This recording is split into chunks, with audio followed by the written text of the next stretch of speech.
Naitala ng Bureau of Customs ang pinakamataas na first quarter revenue collection nito ngayong taon.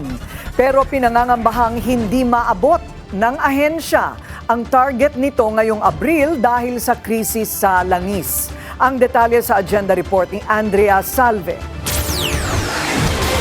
Nangangamba si Customs Commissioner Ariel Nepomuceno na hindi maaabot ng ahensya ang target revenue nito ngayong Abril dahil sa nagbabadyang fuel excise tax suspension sa gitna ng krisis sa langis.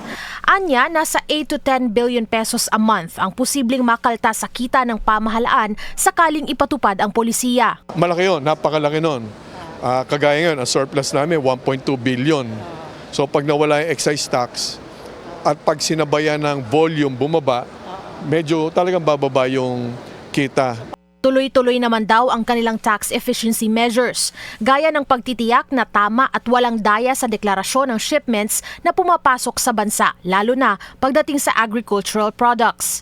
Umaasa ang ahensya na sapat itong pambawi sa kitang maaaring mawala kung sususpindihin o babawasan ang fuel excise tax. Pero hindi tayo sigurado doon eh. Napaka-uncertain ng ating sitwasyon. Hopefully, makabawi do sa ibang mga items, ano?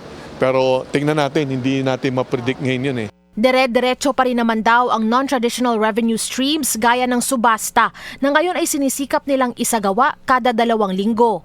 Ngayong taon, naitala ng BOC ang pinakamataas nitong first quarter collection sa halagang higit 239 billion pesos. Mas mataas ito ng 3.3% kung ikukumpara sa parehong panahon noong 2025.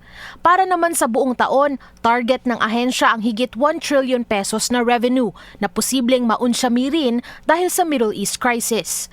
Para sa agenda, Andrea Salve, Billionaire News Channel. Manatiling nakatutok sa Bilyonaryo News Channel. Sumubaybay sa aming social media accounts at mag-subscribe sa aming YouTube channel para sa mga bago at eksklusibong balita.